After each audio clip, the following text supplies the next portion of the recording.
Hello everybody, and welcome to this talk to hear really the story of us, of ourselves, Homo sapiens, how we conquered this planet and became the dominant force, the dominant agent in life here on Earth.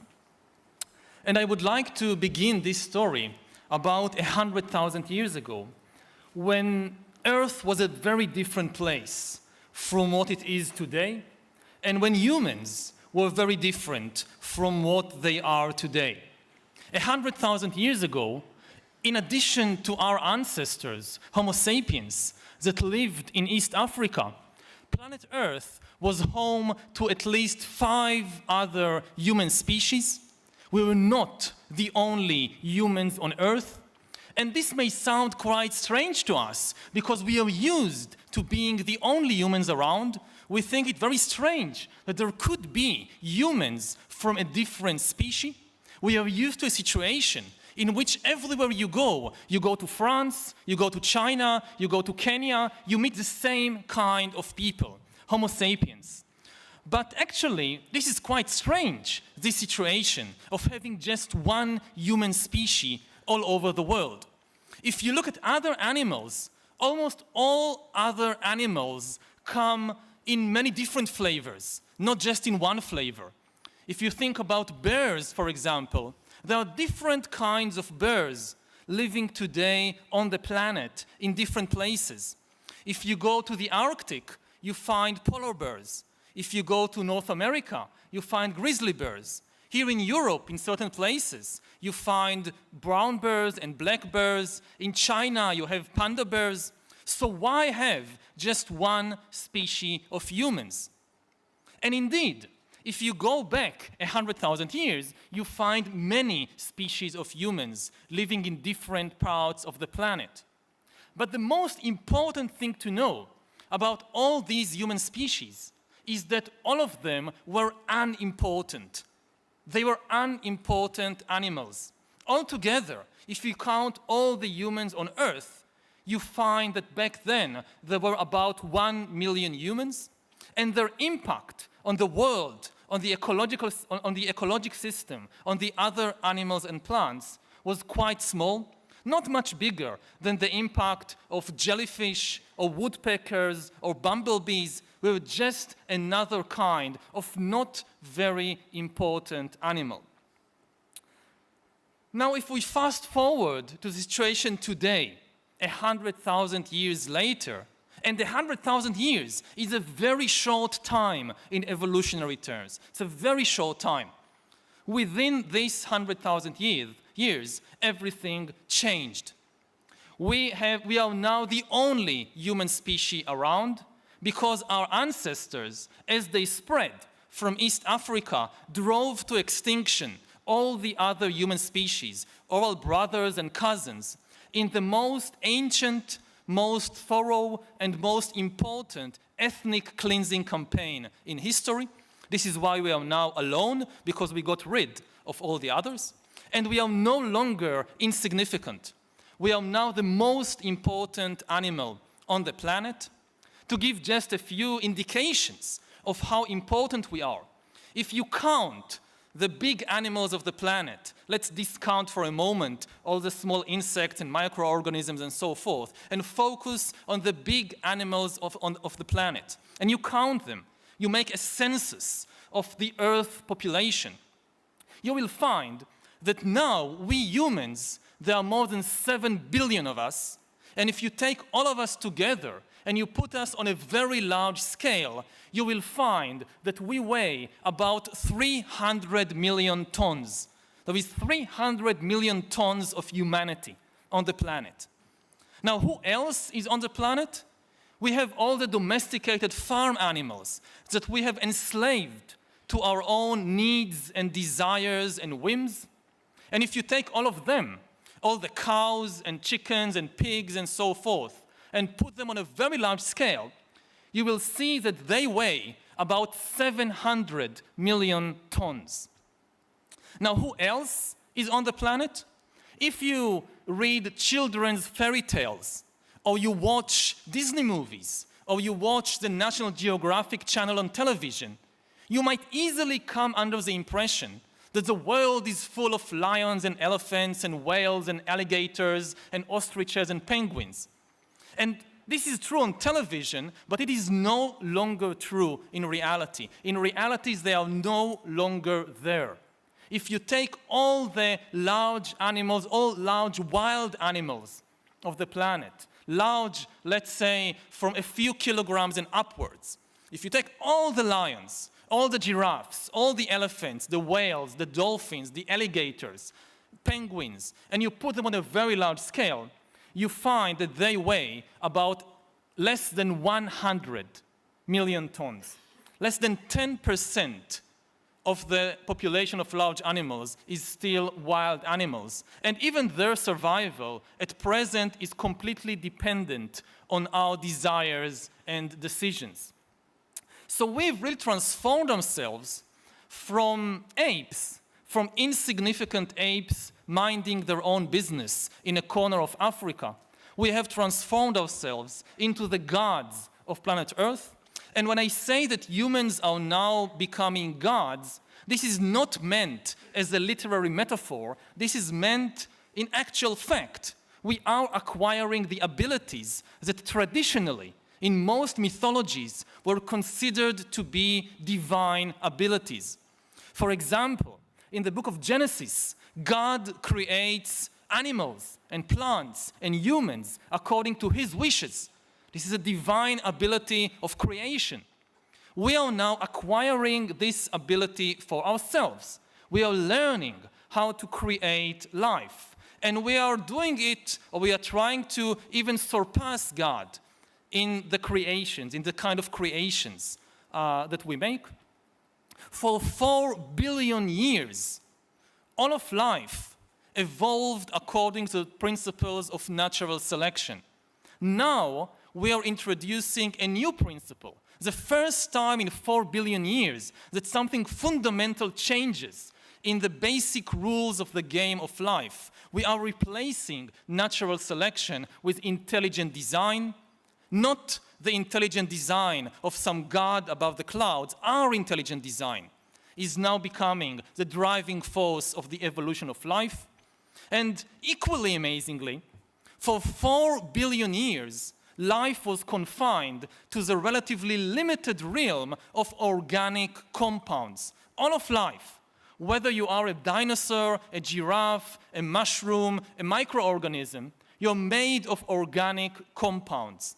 Now, science is allowing life, or trying to allow life, to break out of the small realm of the organic and into the much vaster universe of the inorganic. We are starting to create the first inorganic life forms in 4 billion years of evolution. So this is what happened in the last 100,000 years. An insignificant ape from East Africa has transformed itself into a god. And what I would like to try and answer in this talk is how exactly did we reach from there to here in such a short time? What is the Sapiens' secret of success? Now, usually, when we ask this question, what makes us so special and so superior to all the other animals, we tend to look for the answer on the individual level. We want to believe, I want to believe, that there is something special about me, about my body, about my brain, about my mind, something that makes me such a superior creature in comparison with a chimpanzee or a pig or an elephant or a dog. But the truth is that on the individual level, we are embarrassingly similar to chimpanzees. And if you take me and a chimpanzee and drop us together on some lonely island, we have to struggle for survival to see who does better. I would definitely place my bets on the chimpanzee, not on myself. And this is not something wrong with me personally. I guess if they took almost any one of you and placed you alone with a chimpanzee on some island, the chimpanzee would do much better. It's not on the individual level that we are superior to chimpanzees and Neanderthals and other animals. Rather, it's on the collective level.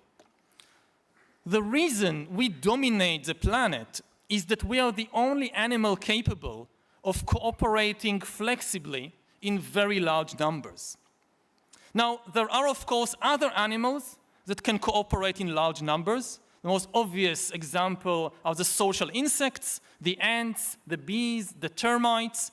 They can cooperate in thousands, sometimes even millions, but they lack flexibility. Cooperation among the social insects is very rigid.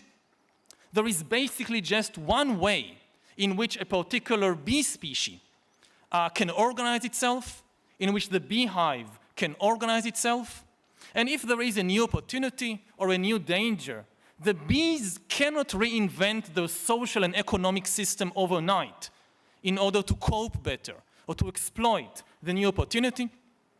The bees cannot guillotine the queen and establish a republic of bees or a communist dictatorship of worker bees. It cannot be done.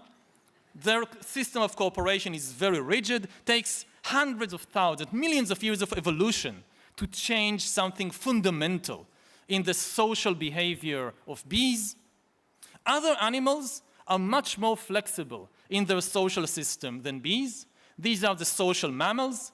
The social mammals are much more flexible. Wolves, elephants, lions, chimpanzees, they can cooperate in a much more flexible way than bees or ants. But the problem there is that they cooperate only in small numbers. Because cooperation among other social mammals, among the chimpanzees, for example, is based on intimate knowledge one of the other. If I'm a chimpanzee and you're a chimpanzee and I want to cooperate with you, I need to know you personally, intimately. I need to know what kind of chimpanzee are you. Are you a nice chimpanzee? Are you an evil chimpanzee? Can I trust you? If I don't know you, how can I cooperate with you? And because it is impossible to intimately be familiar with more than a few dozen individuals, chimpanzees can, maybe 50 chimpanzees can cooperate, 100 chimpanzees can cooperate, but 1,000 chimpanzees cannot cooperate because they cannot cooperate with strangers and they cannot know more than 100 individuals or so. Humans, Homo sapiens, are the only animal, as far as we know, that can combine the two abilities together. We can cooperate very flexibly, even more than chimpanzees, but we can do so in very large numbers, even more than the bees and the ants. We can cooperate even with countless numbers of strangers. So, 1 versus 1, on the individual level, I'm not superior to a chimpanzee. But if you pit 1,000 humans against 1,000 chimpanzees, the humans will win easily because 1,000 chimpanzees simply cannot cooperate. And if you now take 100,000 chimpanzees and cram them together into the Louvre or into the Vatican or into Wall Street or Tiananmen Square, what you will get is complete chaos.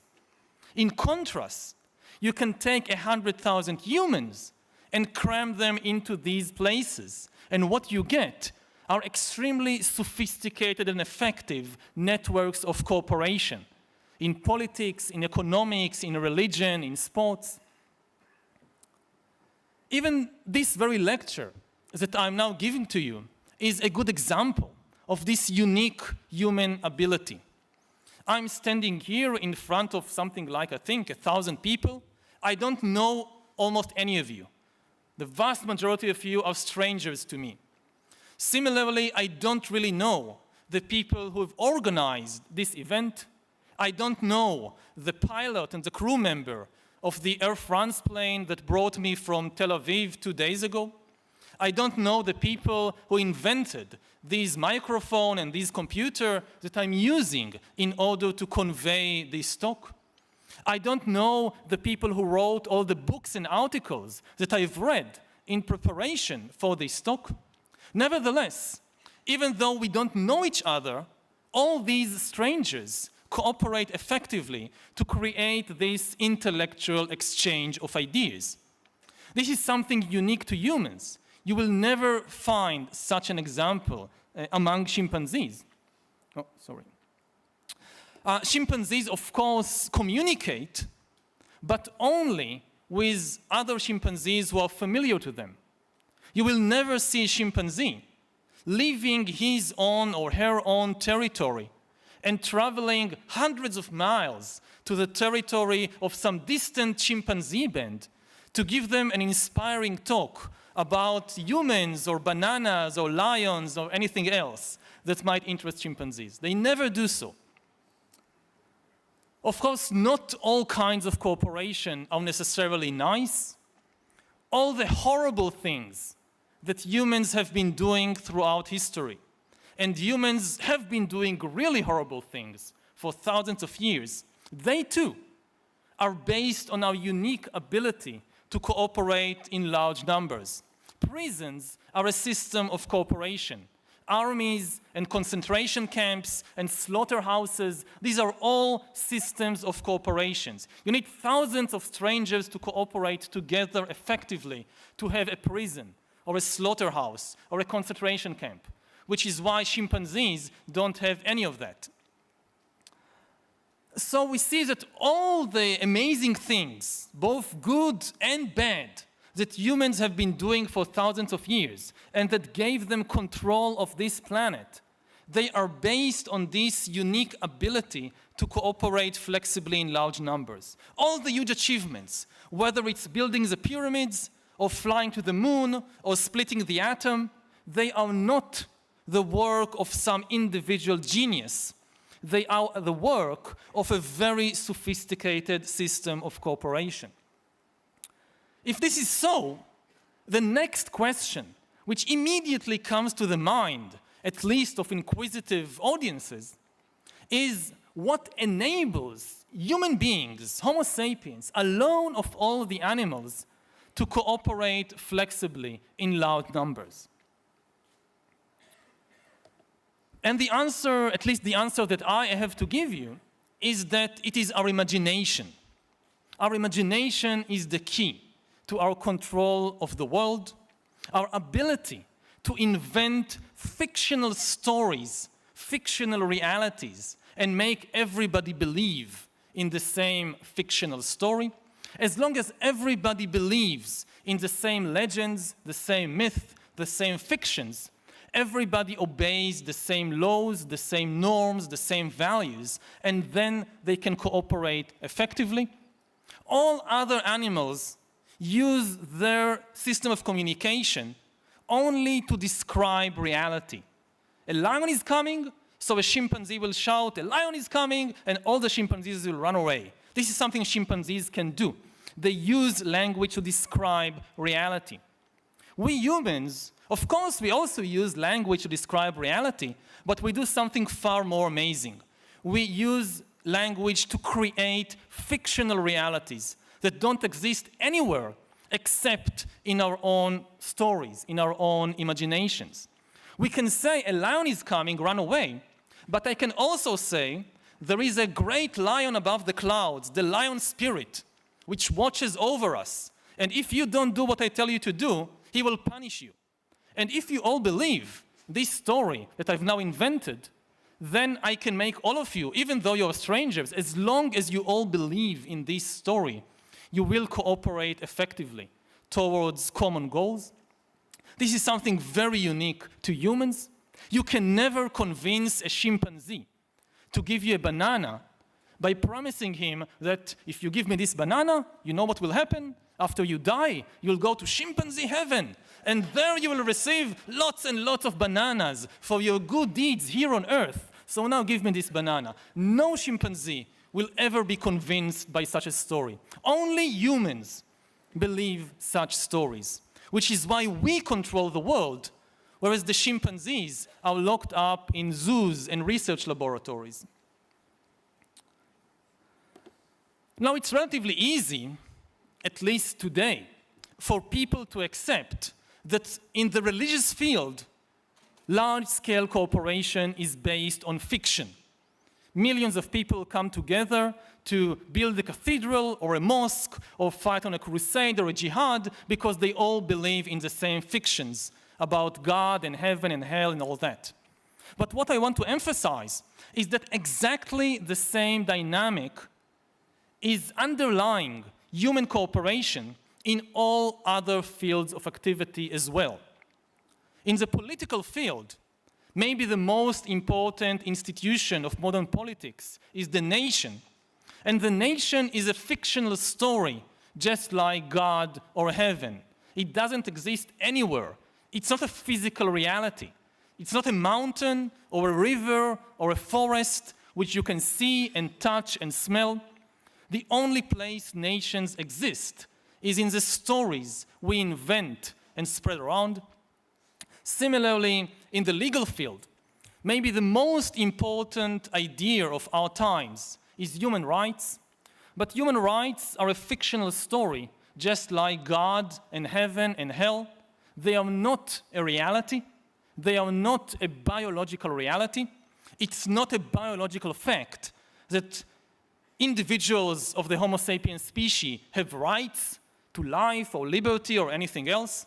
If you take a human and cut him or her open and look inside, you will find the blood and the heart and neurons and hormones and so forth, but you will not find any rights. The only place rights exist is in the stories we invent and spread around. It's, of course, a very good story, a story that has enabled us to cooperate effectively with less violence and less suffering than before, but we shouldn't delude ourselves. It's not an objective reality. It's just a story in our mind. Similarly, in the economic field, the modern economy, just like ancient religions, is based on a mythology, on fictions, on fictional entities. Maybe the most important actors in the modern economy are corporations. But what are corporations? Corporations, again, they are not an objective reality, an objective entity, like a cow or a chicken or a tree. No. What is Google or Facebook or Toyota or Peugeot? They are just fictional entities, what lawyers call legal fictions. A corporation is not the physical objects it owns. It's not the factories and the machinery. Some calamity, like a war or an earthquake, may destroy all the factories and all the machinery of, let's say, Toyota. This doesn't destroy Toyota. Toyota still exists. It still has money in the bank. If it doesn't have money, it can borrow money from the bank and build new factories, buy new machinery. The corporation is not the physical assets. Similarly, a corporation is not its employees, the workers. All the workers may go on strike, demanding higher wages or less working hours. And the management of the corporation becomes very upset and says, you're all fired, you're all dismissed, we are moving production to Bangladesh. What happens? All the workers are no more, at least they don't work for the corporation anymore, but the corporation is still there because it's not the workers. Similarly, it's not the managers. All the managers may come together and go on a plane to fly to Bangladesh to sign this important business deal. And on the way, the plane crashes, and all the management is instantly killed. The corporation is unharmed. Nothing happens to a corporation. It just hires new management. So the corporation is not the physical assets or the people. It's just a legal fiction, a story invented and maintained by the powerful sorcerers, which we call lawyers. And what do corporations do all day? Mostly, they try to make money. But what is money? Money, again, is just a fictional entity, a story in our own minds.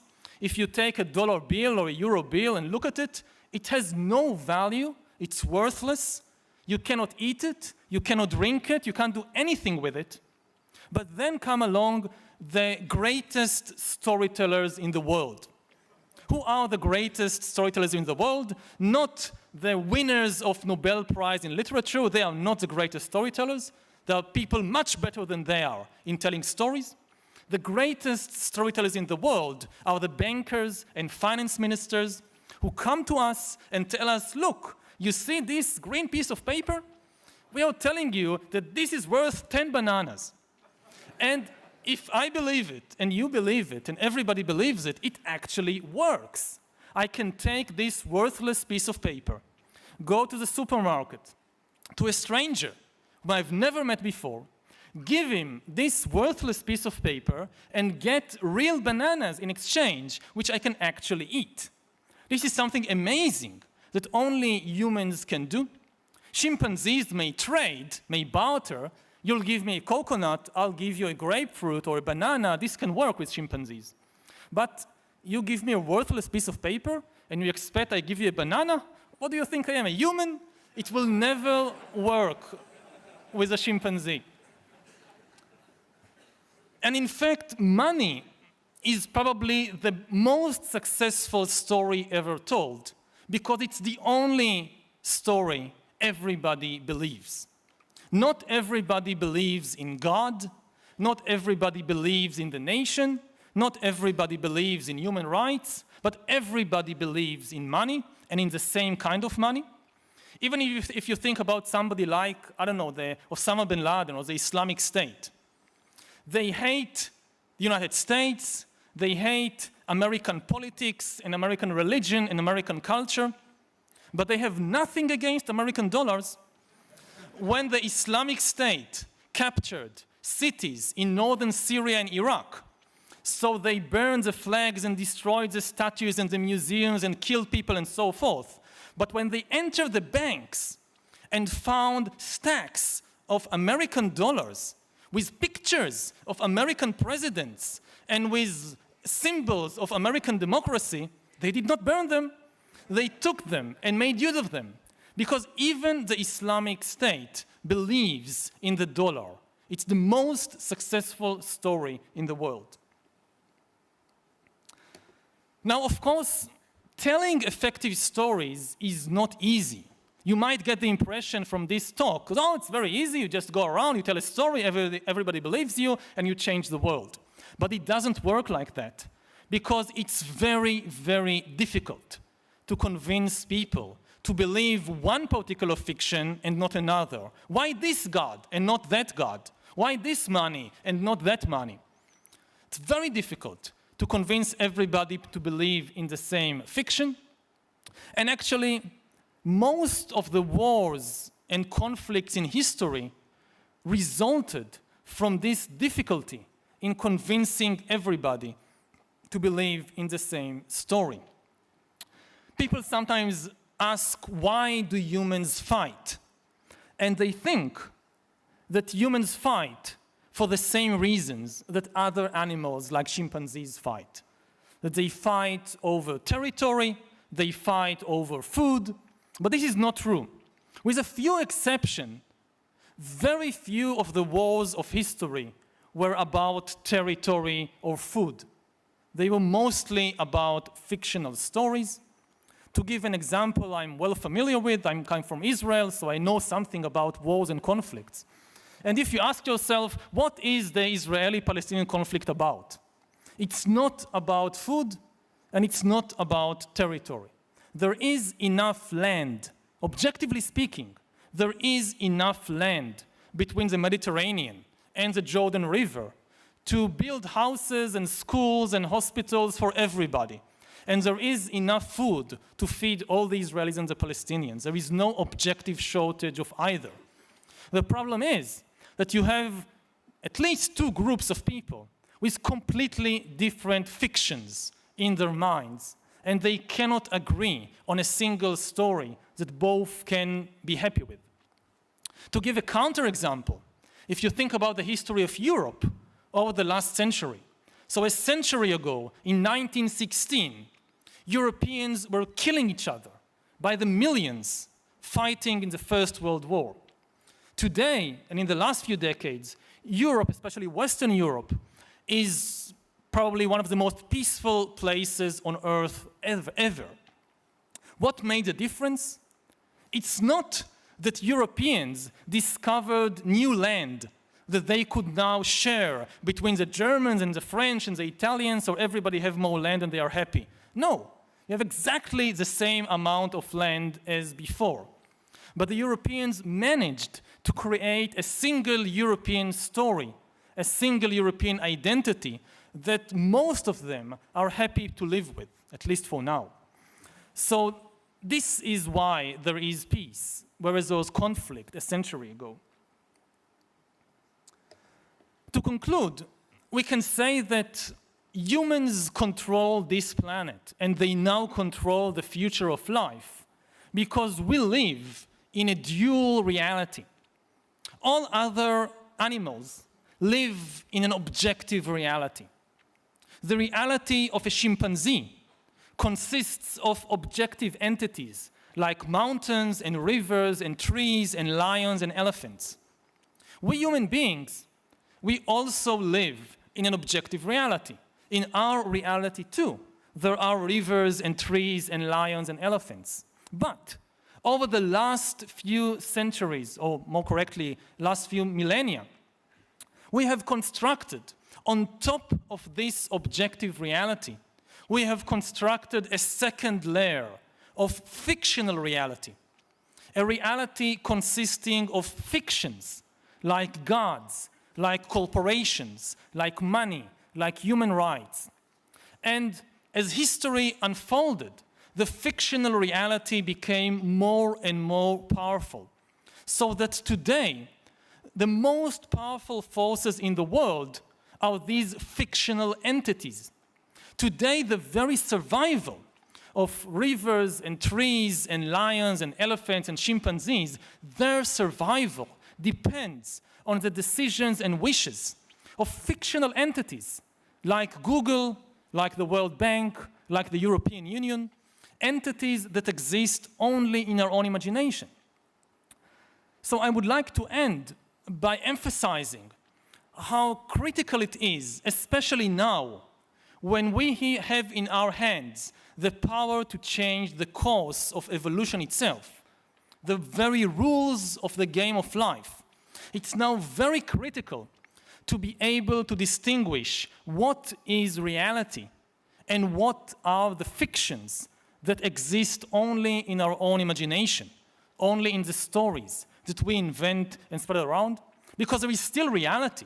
Reality did not disappear. So how to tell the difference between the fictions that now dominate the world and the reality?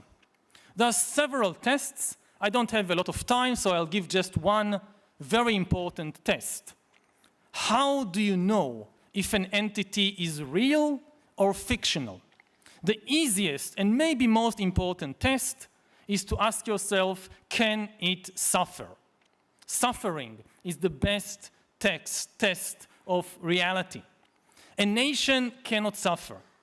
Even when we say the nation suffered a defeat in war, this is just a metaphor. France or Israel or Iran, they have no mind, no consciousness, no feelings. They cannot suffer, they feel nothing. Similarly, when a bank or a corporation loses money or even go bankrupt, they don't suffer. Similarly, if you burn down a temple, the god that temple is dedicated to, the god doesn't suffer because it's just a story in the minds of people. The people suffer. When a nation loses a war, or even when it wins a war, people suffer. When a corporation goes bankrupt, people suffer. When a temple is burned down, people probably suffer. And not only people suffer, animals also suffer. If you use the test of suffering, it's very easy to see that even a chicken is more real than the European Union. And I think that as we look to the future, and we have some very hard and important decisions to make about the future of life, it would be better for us and for all other sentient beings if we are better able to distinguish what is reality from what is fiction, because all too often We cause tremendous suffering to real entities in the service of the fictional entities that exist only in our own imagination. Thank you.